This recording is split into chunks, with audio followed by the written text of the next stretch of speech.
You're listening to Clutch Sports Radio on the Eyes Radio Network. Really excited to be joined by our guest, and that is Bram Weinstein. You can catch him on ESPN Sports Center. So, Bram, thank you for taking the time again and joining Clutch Sports Radio tonight here. How are you, first off? I'm doing great. Doing great. Super Bowl week. It's awesome. How was, real quick, man, I know you're a big Redskins fan. You're from the area. Disappointed? What did you feel about the season, real quick, in terms of expectations? It exceeded expectations for me. I hate the way it ended, obviously, with Griffin. I mean, that's a nightmare. And, I'm still steaming a little bit about the way it was handled. I still haven't heard any real accountability from the medical staff or the coaches for allowing him to place himself in that kind of peril and putting the next season in jeopardy. But, that said, from the perspective of how they played, up until that point, exceeded my expectations. I thought 8-8 would be a high end. I didn't like their roster necessarily going into the season. I didn't think defensively they were good enough, and Arakpo gets hurt. And, so I think I'm happy with the record. I'm happy they won the division. I'm happy they made the playoffs, and I'm now curious to see how they handle the offseason with Griffin recovering. Yeah, and Bram, Coleman Bacon here. I mean, I agree with you 100%.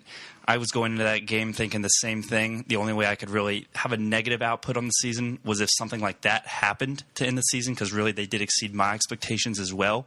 But here, moving forward, going into next year, they don't have many draft picks, or at least don't have a first-round draft pick, have that salary cap issue against them. What do you think they can do and need to do to really beef it up and try to have a good season next year without RG3 potentially? I mean, that's the hard part. I mean, they obviously can't build on the offense that they started with him if he's going to be out for a period of time. He certainly won't be practicing. So they got to revert back to what will, I guess, assuming Cousins would be the starting quarterback.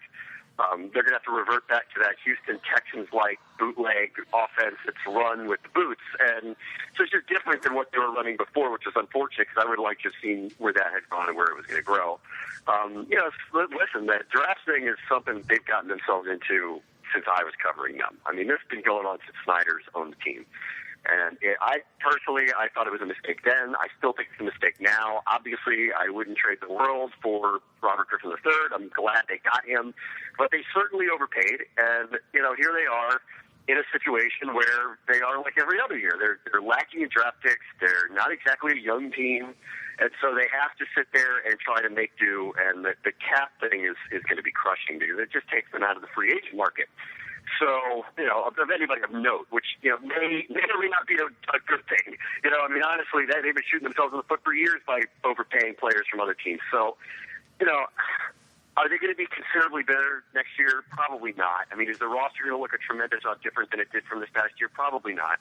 But, the good news is, I think some of the needs that they have, like safety, those you can get a good one in the second round. That's not a top 10 pick. Doesn't have to be a top 10 pick. So, maybe an extra interior lineman, maybe another wide receiver, maybe. Some of these things that you're not looking for the premier player isn't a high pick. Maybe you can get a good value pick in the second round, and obviously they're going to have to do well in the draft with the limited picks that they have. We're joined by Bram Weinstein. You can catch him on ESPN Sports Center. Now, Bram, let's fast forward. This weekend, Sunday, is a big, big day here. Well, it's a sad day because I'm going to miss the football season, but full Super Bowl.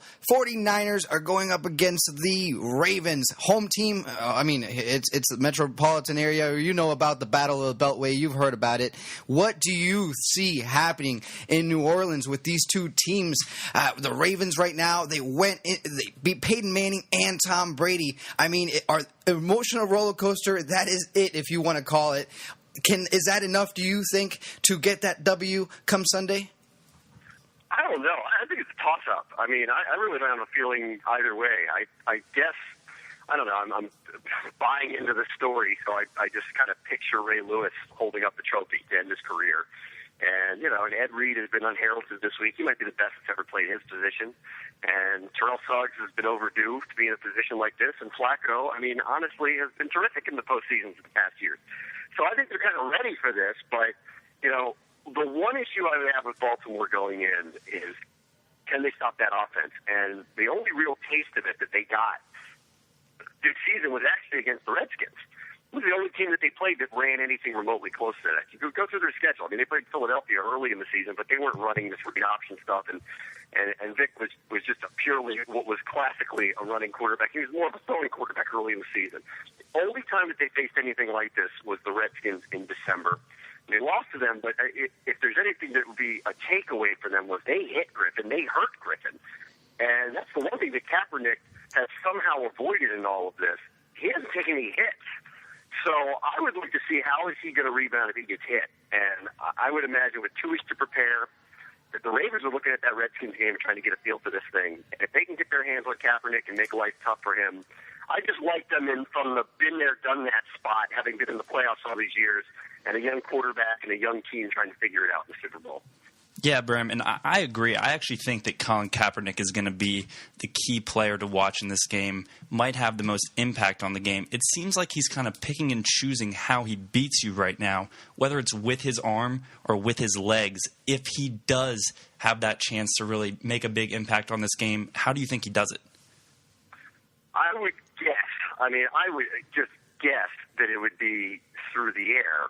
But I mean, the one thing I've heard about this throughout the week that would give me pause for the 49ers offense, the one thing I've heard of anything critical of Kaepernick this week was that and this is normal for someone, at the stage of his career, he's late with his throws, but he overcomes it with the fact that teams aren't playing them in a standard defense.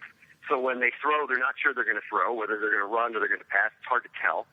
And he's got a big arm, so he can overcome some of that, and he can get the ball in there. Ed Reed is one of the best instinctual players ever.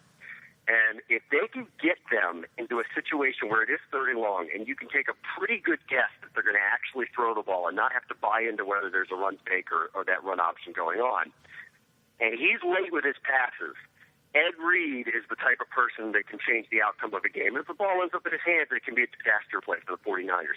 Whoever ends up turning it over in a game like this, or if there's a kick return for a touchdown in a game like this where both defenses figure to play well, both offenses figure to have their moments, but won't be as prolific as they have been against some of the other competition that they faced in the playoffs, a play like that can be devastating to the other team. And if I had to guess, as great as the 49ers defense has been this year, if I had to guess, there was going to be a team with a pick six or a devastating turnover, I would pick Ed Reed and the Ravens to pull it off.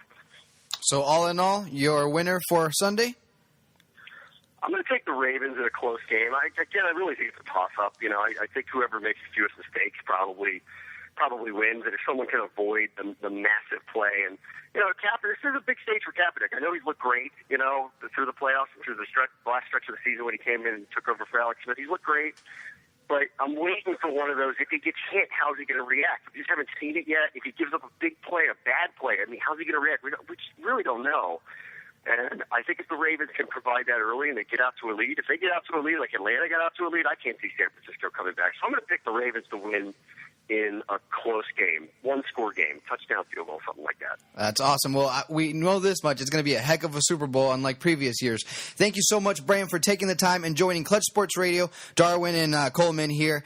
Follow him on Twitter, Bram ESPN. Bram, have a good night, man. Talk to you soon. Thanks, Bram. All right, guys. See you. Thanks.